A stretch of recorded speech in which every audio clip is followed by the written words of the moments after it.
eu sou a professora Jéssica Marciela e hoje, continuando nossas aulas sobre platemintos, vamos avançar seguindo a taxonomia desse filo. Primeiro, a gente tem que situar ele no clado Protostomia. Essa linhagem ela é definida pelo destino do blastóporo embrionário, que nesses animais dá origem à boca. Essa característica, ela agrupa com a vasta maioria dos invertebrados bilaterais. Então, vamos observar a sofisticação dessa classificação. Dentro do clado Lophotrochozoa, existem estudos moleculares recentes que inserem os platelmintos nesse supergrupo Lophotrochozoa. Esse grupo ele é definido por compartilhar um estágio larval do tipo trocófora, de onde vem o número, muito comum em moluscos e anelídeos, ou uma estrutura de alimentação ciliada chamada lolóforo. Essa afinidade com moluscos e anelídeos, embora os platelmintos não possuam celoma ou segmentação, a biologia molecular ela revela que eles são parentes próximos de grupo complexo. Na biologia, a gente discute que a simplicidade morfológica desses platelmintos ela pode ser uma simplificação secundária, que ela é adaptada ao seu nicho. Não significa que é uma característica primitiva. Evidências moleculares, por exemplo, análise de sequenciamento de RNA e genes ROX, confirma que, apesar das diferenças anatômicas, as ferramentas genéticas para construir o corpo de um platelminto são homólogas ao de um molusco. Farmacologicamente falando, essa proximidade filogenética, ela explica porque alguns receptores de neurotransmissores e canais iônicos são conservados entre esses grupos. Por exemplo, fármacos desenvolvidos para controle de vetores, como os moluscicidas, muitas vezes compartilham alvo bioquímico com os antirreumínticos utilizados no tratamento humano. Compreender essa árvore genealógica, ela vai nos ajudar a entender por que os platelmintos são tão eficientes em seu metabolismo e por que certos alvos moleculares não são tão eficazes para intervenção terapêutica. Então a gente se pergunta, considerando que os platelmintos pertencem a esse clado, mas não apresentam essa larva trocófora, de que maneira a filogenia molecular ela desafia essa visão clássica baseada apenas na morfologia, que antes posicionava os platelmintos como um grupo primitivo e isolados de outros bilatérios complexos. Acontece que a filogenia molecular, ela sugere que essa morfologia simples, que é a celomada, ela pode ser uma reversão evolutiva ou uma especialização, não um estado ancestral assim de transição. Isso obriga, biologicamente, a olhar para os platelmintos como organismos altamente derivados e adaptados,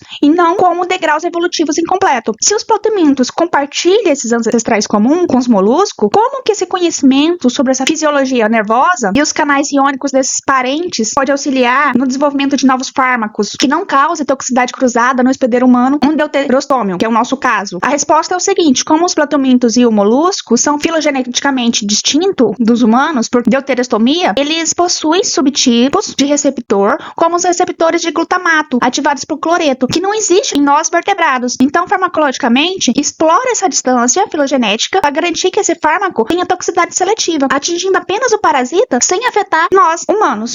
Ao analisar essa parte de acelomorfo, a gente observa que, na manifestação da pura acelomia como uma condição estrutural, a ausência do celoma, ela não significa exatamente uma falta de organização. Pelo contrário, a gente vê um parênquima mesodérmico que sustenta uma complexa rede de sistemas sem a necessidade de cavidades fluídas. Observa aqui esses detalhes dessa estrutura. Aí, nessa primeira imagem aí do slide, essa imagem, ela mostra a transição entre as células epidérmicas ciliadas e as camadas da musculatura circular e longitudinal. Notem que essas raízes ciliares interconectadas, ela garante que essa força gerada pelos cílios seja transmitida de forma coordenada pela musculatura. Ela permite a locomoção fluida sobre os substratos. Seguindo aqui as imagens, esse modelo aqui A, B, C, a gente consegue já identificar os órgãos sensoriais, que essas manchas ocelares, que está sinalizada como O, para as fotorrecepção, e o estatocisto, para equilíbrio. A presença dessas gônadas, que é o testículo, o ovário, e esses órgãos copuladores dentro do parênquima sólido, ela demonstra que esse espaço ele é otimizado para a reprodução, mesmo sem cavidades. Quando a gente segue aqui para o sistema nervoso, que é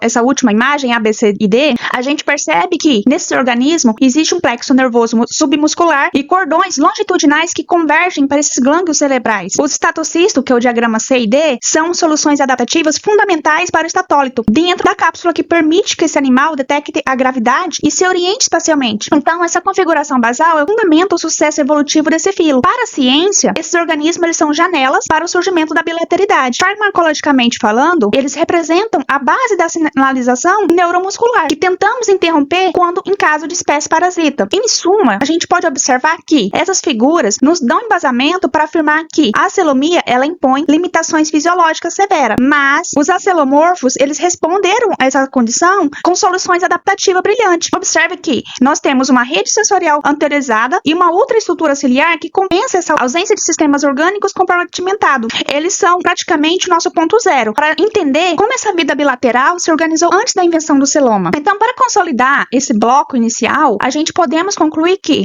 a transição para a bilateralidade e a triblastia, ela não foi apenas uma mudança estética, ela foi o alicerce da especialização tecidual que define o filo. Essa arquitetura acelomada, ao preencher todo esse corpo do parênquima metabolicamente ativo, ele estabeleceu essa dependência vital para a difusão. Ele transforma o corpo achatado em uma interface de troca altamente eficiente. Do ponto de vista, assim, biologicamente, essa simplicidade, ela permitiu uma plasticidade regenerativa ímpar, porque enquanto farmacologicamente criou um organismo cujo sistema nervoso e muscular são alvos diretos e acessíveis para a intervenção terapêutica, dada a ausência de barreiras cavitárias complexas, então vamos nos perguntar se a interconexão dessas raízes ciliares com membranas cutâneas, de que maneira essa integração estrutural facilita a transição entre o movimento ciliar, que é a vida livre, e o movimento muscular peristáltico, que é necessário para a migração tecidual em formas parasitas. A resposta é muito simples. A interconexão física, ela permite o estímulo nervoso que regula os cílios e também coordena essas fibras musculares subjacentes. Isso cria um sistema híbrido de locomoção que pode ser ajustado evolutivamente em parasita. Já os cílios, eles são perdidos no estágio adulto, mas essa fiação neuromuscular, ela permanece para sustentar os movimentos vigorosos de fixação e migração. Então a gente se pergunta por quê? Se o estatocisto e o sistema nervoso centralizado, o porquê que os fármacos, eles interferem nessa sinalização de neurotransmissores, como a acetilcolina pode causar não apenas a paralisia motora, mas também a perda dessa orientação espacial e fixação do parasita no hospedeiro. A resposta está no que o sistema nervoso centralizado e esses órgãos de equilíbrio dependem de sinalização química precisa. Ao bloquear esses receptores, o fármaco ele impede que o parasita receba informações sensoriais do ambiente, como gradientes de oxigênio ou fluxo sanguíneo. Sem essa orientação, o verme não consegue manter sua posição anatômica. Ele facilita a expulsão do corpo do hospedeiro.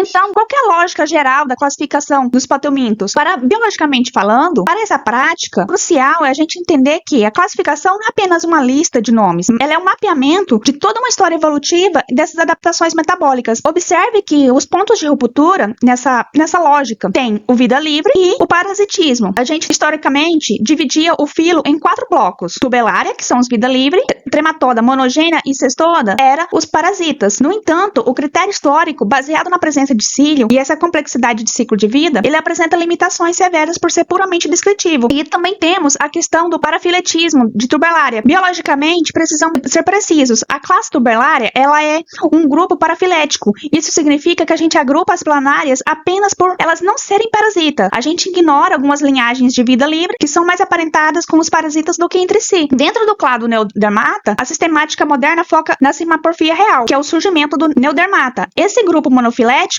une todos os parasitas que substituem a epiderme ciliada por um tegumento sisicial, que é chamado de nova pele, após a fase larval. Para a farmácia ou a medicina, essa classificação moderna ela é mais útil, pois o clado, o Neodermata, ela compartilha alvos químicos comuns. Ao tratarmos um trematódio, por exemplo, ou um cestódio, a gente destaca que, atacando uma estrutura, que é o tegumento sisicial, que tem a mesma origem evolutiva, ou que justifica o uso de fármacos de amplo espectro. Portanto, a transição que a gente vê aqui é apenas uma visão fenética por aparência, uma visão cladística por parentesco. Entender quem herdou qual capacidade de invadir hospedeiros é o que permite a gente prever comportamentos biológicos e vulnerabilidade terapêutica. Eu vou deixar aqui 3 livros para vocês pegar e aprofundar mais no assunto. Até a próxima aula.